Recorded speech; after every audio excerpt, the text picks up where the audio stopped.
Hello, everyone. Thank you for your company on this very special episode of Hooked on Sport as we head towards the men's Ashes, Australia versus England. We've got a special guest who's going to join us, and Sophie, this is someone who is very, very close to your heart. He's definitely close to my heart, Hooky. Sometimes I don't like saying that I'm related to him, but in this situation, I definitely will say I'm related to him. He's my brother. It's James Hilditch.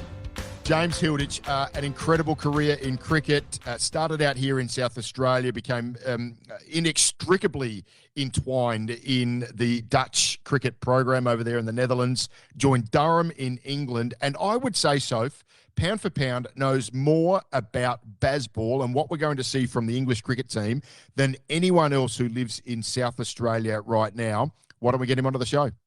100%, Hooky. Let's get into it. James Hilditch, welcome to Hooked on Sport. Yeah, thanks for having me.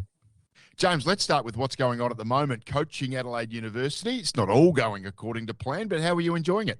Yeah, loving it. Loving being back in coaching. Obviously, freshly back in the country, so I'm working with their batters throughout their grades. And it probably hasn't been the start we wanted, but we're a young team and we probably expect a little bit of inconsistency. So we've been brilliant at times and we've been poor at others, but the key is just to learn as much as we can and try and increase our consistency throughout the season. So, yeah, I'm loving being back in coaching.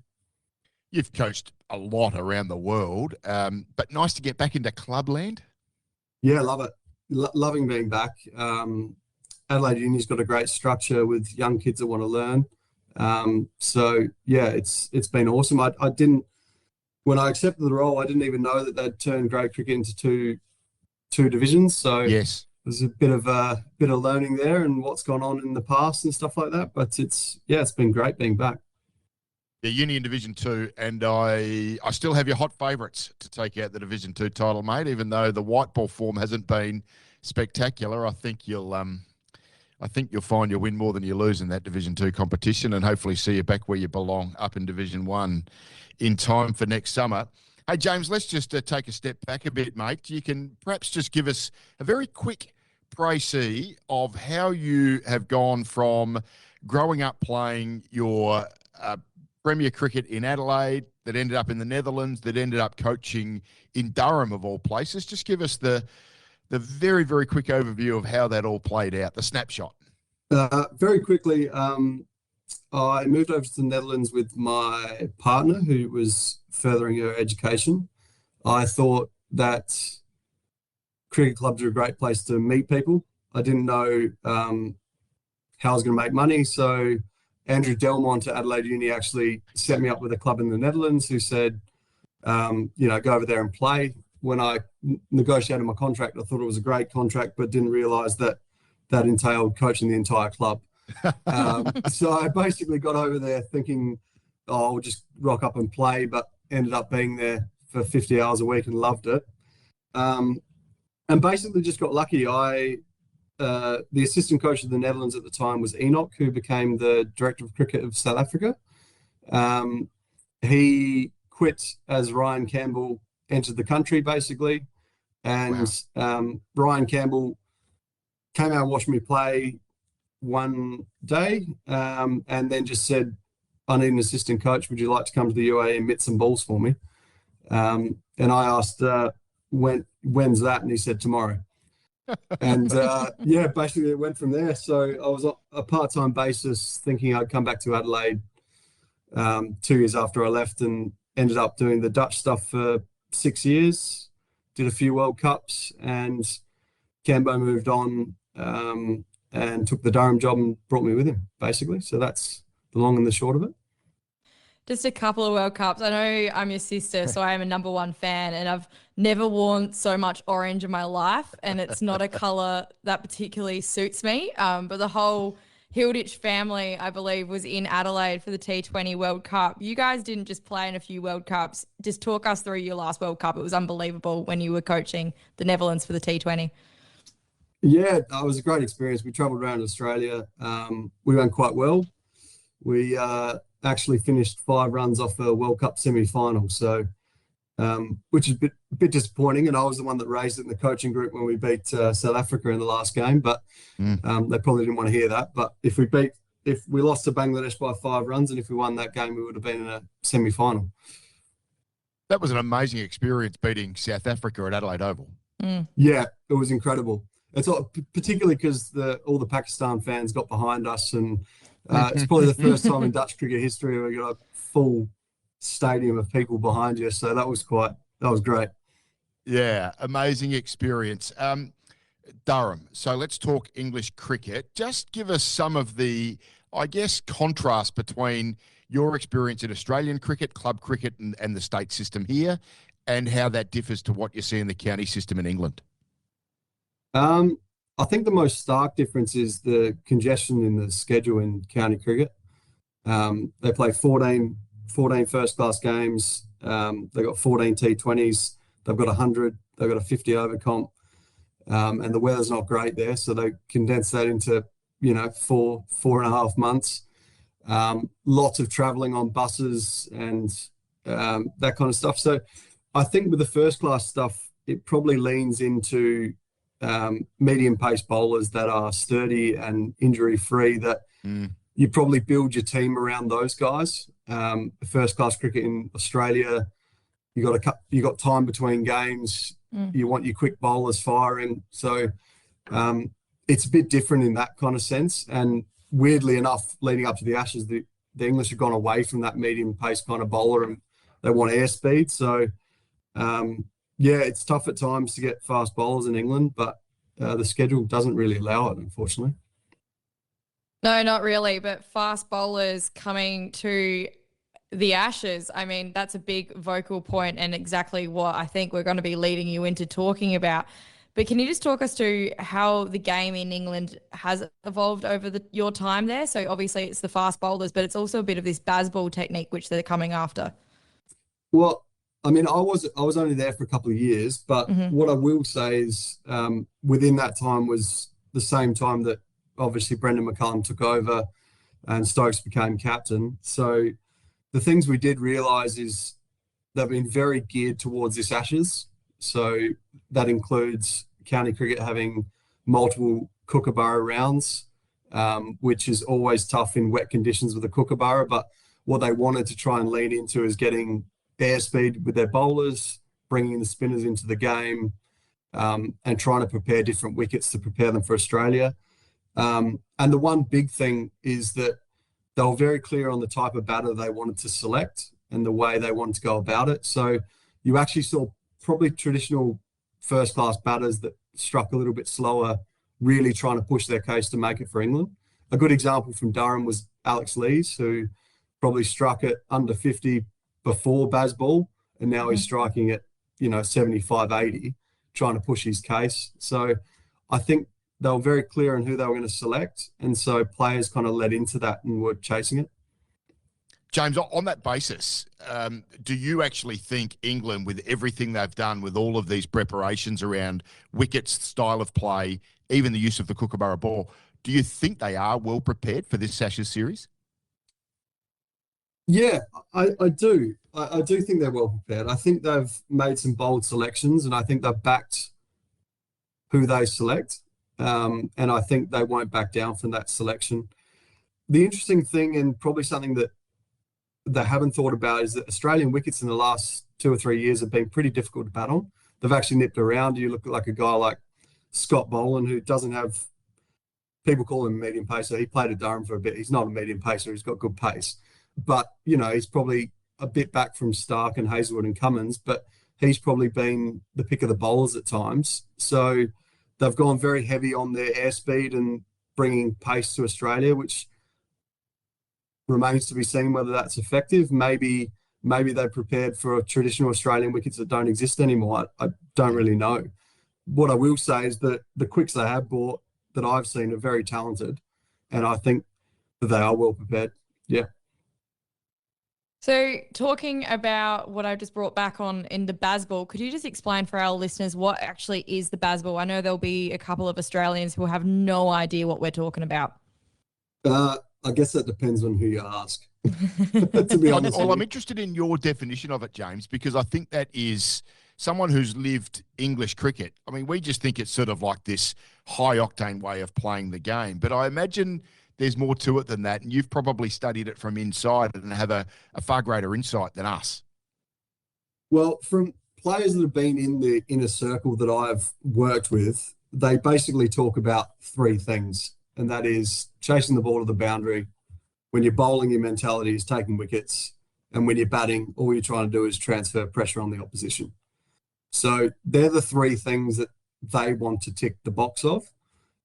Everyone I've talked to, they don't talk about run rates. They don't talk about any of that kind of stuff. Those three things is what they judge their performances on. And that, from what all I've kind of heard, is that Baz came in and thought that the best way to go about their cricket with the players that they have is to be attacking and to play that brand of cricket. So I think it was pretty well thought out. I think he looked at his resources that he had, what he had in the country, and he probably identified guys like Ben Duckett, Crawley, those kind of cricketers, and said, they're our best cricketers, and we have to play this way to be able to be successful.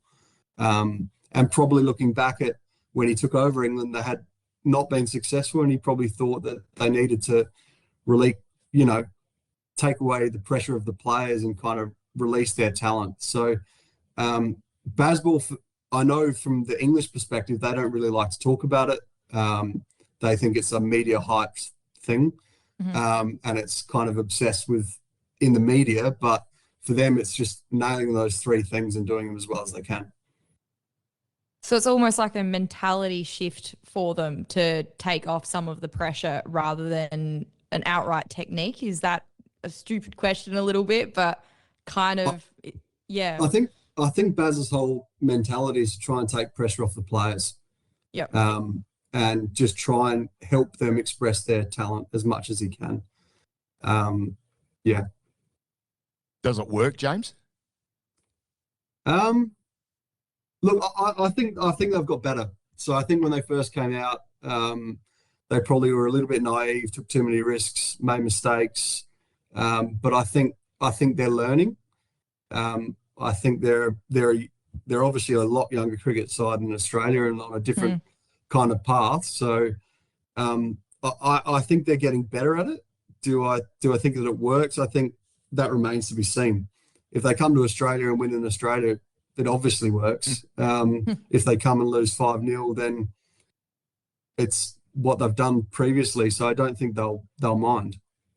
Australia looked like they got caught in the headlights of it all a bit, in particular in 2023. And I know they won early tests, but the longer that series went on, the further it looked like they struggled mentally with the way England were playing. What is the one foible? What's the one mistake Australia can make ahead of this Ashes series when they're taking on an England side that they know is going to be marching towards them? I think the way England play, how England are going to play. I think you've got to back your skills against them. I think in 2023, when you're bowling with a new ball and you've got a deep point, I think that opens up angles, makes it easier to score, and they're not going to change the way they go about it. They're going to try and hit boundaries. So you got a deep point. They're hitting it so hard. If they hit it 5 meters the other side of them, it's 4 anyway. So you might as well have your point in the square and get your catches in and just back your skills against them.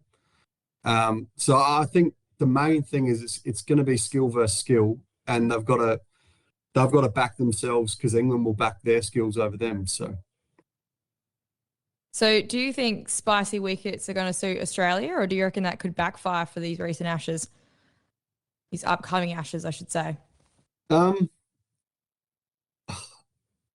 It can obviously backfire, but I think the wickets will be spicy. That would be my gut.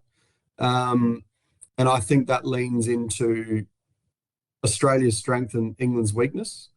I think they've shown a little bit when the wickets are difficult that England can be a little bit susceptible.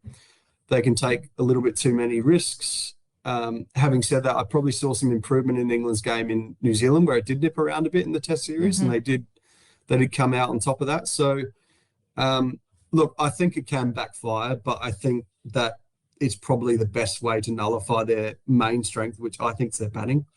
I mean, they've been pretty stable for the last little bit. And I think our bowling attack is still, albeit some people say aging, I think it's still an unbelievably good bowling attack.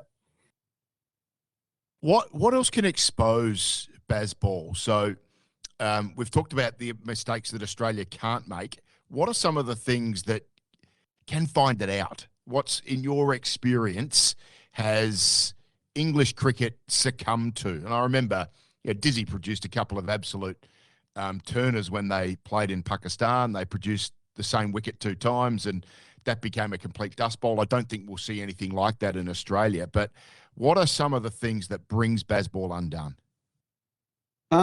Obviously, I think their record on moving wickets is not great at this stage. I think when the ball does nip around, they can struggle. You saw that in the recent series in New Zealand, albeit a different format, but they can struggle. They can struggle to absorb pressure. They want to put it back on, and sometimes they don't take a backward step at the right times. I think the biggest thing they're going to struggle with in Australia is having that level of control in their bowling lineup. They've probably lost Wokes and Anderson that give them that control. In India versus India and England, Stokes was the person that provided that and probably was the pick of their bowlers. But with the pace they've got, if you keep them out there, they might lack that control and you'll be able to score. The other thing is their spinner is, whilst he's done pretty well, he's pretty underdone. He hasn't played a lot of first-class cricket. He's been relatively successful in Test match cricket, but I think the Aussies can look to put him under pressure. But the biggest thing, I think, for Bazball is just not trying to play the tempo they play. Play the tempo you play. So if Australia can keep him out there for a long amount of time, look, they might make 400 in 80 overs, but Australia might make 500 and 170. That's fine, because their bowlers are going to be run off their feet by the 4th, 5th test. So I think sometimes people try and match their intensity. I think you've got to play your game, and it feeds into playing to your skills. Don't play their tempo. Don't try and recreate what they're trying to do. Just play your skills. James, on the basis of what you're saying and the wickets we're going to see, do you expect that Nathan Lyon will play a meaningful role in the series, or could we potentially see, like what happened in the final test in the West Indies, that he maybe misses a test or two and Australia goes all out pace? I'd be surprised if they went all out pace, to be honest with you. I think Rockcholi in Perth has shown that an off spinner is good when it bounces. I think one of the biggest things that we probably learned from the 2023 Ashes was how important Nathan Lyon was. As soon as he went down, we're 2-0 up, and then we probably would have lost that series without rain in Manchester. Look, I think they're going to attack him, and I think that is going to create wicket-taking opportunities. The boundaries in Australia are bigger. They're going to hit it further. You can have an in-out field. I think he's going to be really important.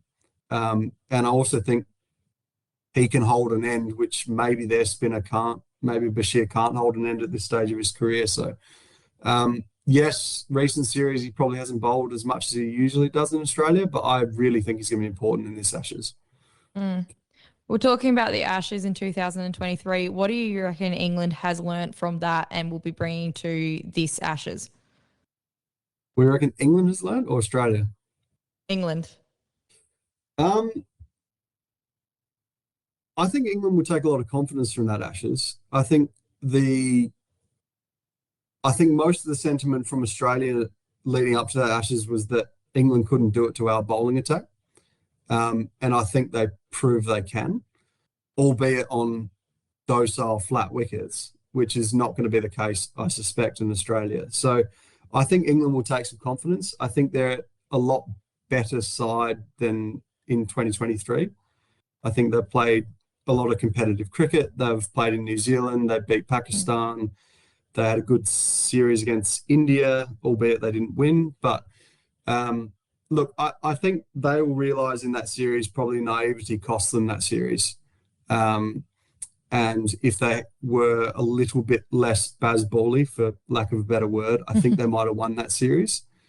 So I think I think they'll be brimming with confidence. I think coming down under, that series will give them a lot of confidence. It's so good that we've turned this make-believe noun Bazball into an adjective and an adverb and everything else. James, I'll get you just to channel your father, Andrew, of 25, 30 years ago, and I'll get you to think about the Australian cricket team, the squad of 15 that was selected. Do you think that's the right 15, or would you have liked to have seen someone like a Mitch Marsh in? And then my second part to the question is, what would you do with the Australian batting order if it was at your fingertips? Would you be running with 2 traditional openers, or do you like Marnus at 3 and giving yourself a bit of extra resources down the order? In terms of selection, I thought it was good selection, actually. I think they rewarded Weathers for being the best batter in the country for 18 months. There was, leading up to it, a lot of people talking about Renshaw, who I also think is a really good player, but I was glad that they rewarded Shield form, and I think Weathers deserves his spot. I like Mish Marsh at the top of the order, and so I probably would have gone Weathers, but I like the rogue call of Mitch Marsh at the top, to be honest with you, particularly in Perth. But in terms of selection, I don't think it was overly surprising. I was wondering whether it was Renshaw or Weathers. I would personally go 2 opening batters. I think Marnus is best when he's at 3. I think I saw Green bowl today, so I imagine he'll bat at 6, and that will be unlucky for Bo Webster, who took 5. But I think they'll pick. I think they'll pick Green as the youngster at 6, and that will be my 11. I go 2 openers with Marnus at 3, Green at 6. Green looked all right today, didn't he? He did. I mean, Webster also took 5, so yes, unlucky for him. But yeah, I go the two openers. Give Weathers a crack. I don't know if you're on KO all day today like me. You've got a job, of course, whereas I was just sitting on the couch all day. But just scrolling between 3 games of cricket all at once, plus I was trying to keep half an eye on the BBL as well. I'm exhausted, and I did not move my backside from the recliner today. Yeah, it's been a good Shield round. It's been good to see so many Test cricketers playing Shield cricket. It's been awesome. Yeah, Smith getting some runs, Constance getting knocked over by Boland once again. Yeah, again, yeah, it was incredible watching. So, what else are you thinking about? I would love to ask James about what's going to be a win and what's going to be a loss for both of these teams. I think if it's a draw's probably a loss for Australia in a way, and a draw's probably quite a victory for England, even though Australia will retain the trophy. Look, Hooky, I think I'm a draw for Australia. I think it's going to be a loss at home. I think they've got to at least win outright. That's my opinion, but I'm more interested in what James's opinion is. I think anything but a series win for Australia would be disappointing for them, to be honest with you. I think England will, knowing Stokes, I don't think England will be happy with the draw. There you go. I think he's coming to win the Ashes. I think they've spent 2 years planning for it. Whilst it's a good result, I think he'll still be disappointed. I think they really believe in what they're doing. I think they have put a lot of planning into this series, and they want to retain the Ashes. That was the feeling I got from Stokes when I shared a dressing room with him as a coach. I feel like he really wants to win this Ashes series, and he's doing everything in his power too. So, yes, a draw for Australia will be disappointing for them. I also think a draw for England will be disappointing. I think they want to win. Yeah, it's interesting. I'm just interested in your thought on this as someone who's lived it and been on the inside of it. I think England thinks Australia thinks that England has this moral superiority and that's what we get frustrated with. And I don't think that's the case at all. But I do think we get a bit irked by the way that Stokes and McCullum and England wear this sort of self-aggrandizement that they've been the saviours of Test cricket and regenerated the game. And I always think, well, okay, yeah, you're playing an interesting brand, but the fact that the idea that you think you're the saviours of Test cricket, that jars with me personally. I think that's what jars with Australians. As someone is an Australian but has lived the other side of it, how do you see that?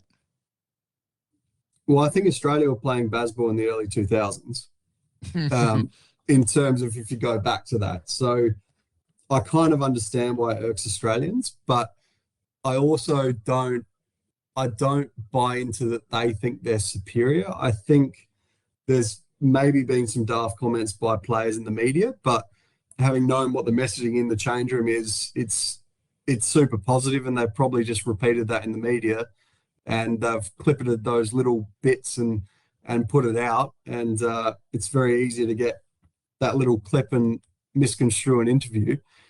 And also, I think that in terms of like putting a shot into Test cricket, I think they have done that. I think whether they win or lose, it's entertaining to watch, and that's great for Test cricket. So, yeah, I can understand why it irks Australians a little bit, but I also don't think they really think that way. I think they really think that they do want to entertain, they do want to play a positive brand of cricket, and they do honestly believe that in 5 days you shouldn't have a draw. And that's what they live by, and it's brought them quite a lot of success. So, yeah, I kind of get both arguments there, but yeah, from someone that's been involved, I kind of admire what they do. We all know the media can just take snippets and run away with it, so sometimes the audience isn't completely getting the full picture. But Sophie, I'm going to interrupt. Your media now. You're talking about yourself. I know. I'm aware of it. And I can take a snippet where I want to. But look, if Australia go and win 5-0 or something similar, do you think this could kill the Bazball? Honestly, no. Because I think when Baz came in, people thought, oh, he's just the laid-back guy that, plays golf and sits on the balcony and tells them to go out and whack it. But I honestly think he looked at what players he had in the country and thought this is the best way to get success for England, is to play attacking cricket and to try and relinquish the strains that they had on the players. He probably thought that they were under too much pressure and putting too much pressure on themselves, and he honestly thought, how do we take it off them? So I don't think if Australia win 5-0, I mean, England haven't won a test for 14 years in Australia. So they come here and they lose 5-0, it's the same as anything. So I don't think they'll change the way they play, even if they get thrashed in Australia. I think they think it's the best way for this group of players to play. If in the future all their players are defensive-minded batters who are the best in the country, that might kill Bazball. I don't see that happening because England are a very white ball-focused country and very attacking. So I think it will last. But I also think that's the way the game's going. People are scoring runs quicker. They've got more shots these days. I think it's naturally how it's going, and they've catered to what their strengths are. So can I ask, what is your prediction for this upcoming Ashes? Whoever wins the first test wins the Ashes. I like it. Right.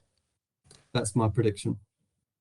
Just one more prediction. So we're going to go to, at the end of the 5th test at the SCG, and who do you reckon is going to be the most significant player on both teams?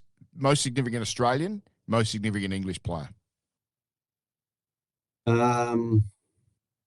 Hazelwood for Australia. Got to stay fit. I think he's bowling unbelievably well at the moment, and he could rip through the English. I think Stokesy for England. I think if he's bowling fit and plays 5 tests, it gives them the control they need, and he just plays well in Ashes series. So I think Stokes. What do you expect from Joe Root? I think he's going to have a good series. Yeah. Never scored 100 here before. Will that change? Yes. Yeah. I think he'll score a couple. The quicks, do you expect them to have an influence? The English quicks I'm talking about, Archer and Wood? Oh, I think that's the biggest question mark for England if they stay fit. I know lots of people are talking about how Mark Wood hasn't played a lot of cricket, but having seen Mark Wood train at Durham, it doesn't really matter for him if he hasn't played competitive cricket. He's a big bowler that worries about what he's doing at his end. So if he feels like he's in rhythm and he's just bowling at a mitt, he won't really mind. And you probably saw that when he came into the Ashes series at Headingley. He hadn't played any cricket, but he was unbelievable. So It's going to be interesting to see how many tests they get out of those two guys. They haven't played a lot of cricket. I think Archer's played 4 tests in the last 4 years or so. Woody's played hardly any. So how they balance those and how many tests they get out of them is going to be very, very interesting. I weirdly enough think a guy like Tung and Cass and Atkinson are going to be really important. So those guys who haven't got a lot of experience, but I think they're going to have to pick up a lot of the slack, particularly if Stokes is not fully fit or can't bowl as much as he would want. Then those guys, the performance of those guys are going to be really important. James, it's remarkable insight, mate. Fascinating, unique, something that we haven't really heard before in Australia. It's been a wonderful experience. I feel like I'm dealing with the Bryan brothers of tennis or the Ward twins or Donnie and Marie Osmond, a couple like that. Nice to chat to your sister that's not over the dinner table talking about, kids and family and all of those sorts of things as well. How frustrating your mother-in-law is. No comment. Soph, it's been amazing, hasn't it? No, it's been great fun. I've loved every moment. I'm incredibly proud and always proud of my brother, and even more proud tonight. He's got such an extensive cricket knowledge. It's ridiculous.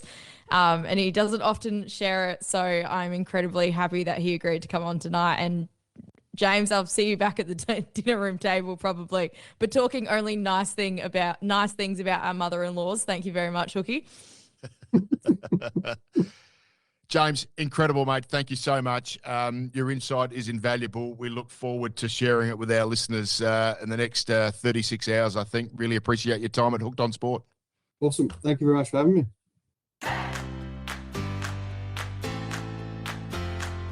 We thank James Hilditch for his time. A fascinating insight. So I've got to say, I thoroughly enjoyed that.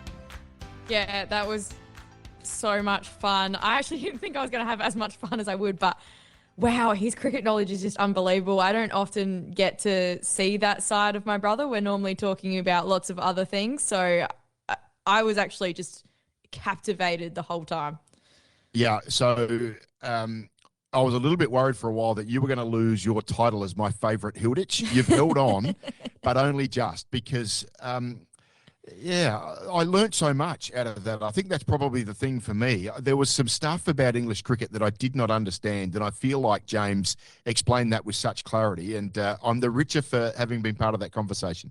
100%. I'm actually scared I was out of a job. There were no ums or ahs all coming out of his mouth. He was just speaking so fluently. I was sitting there being like, oh, God, he's going to be the next co-host of Hooked on Sport. Just wait for a drunken night when Ben Hooker and him are talking to each other and I'm not in the picture anymore.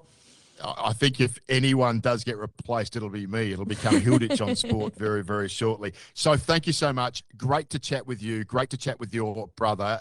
What an amazing experience that was. Back to normal transmission next week. The golf show. Always love talking golf with you. You are South Australia's, daylight number 2 expert on golf. And always looking forward to doing that with you again. Always like the little drive-by you always give me at the end. But no, thanks, Hooky. As always, great fun and can't wait for the golf show next week. Chat to you Monday.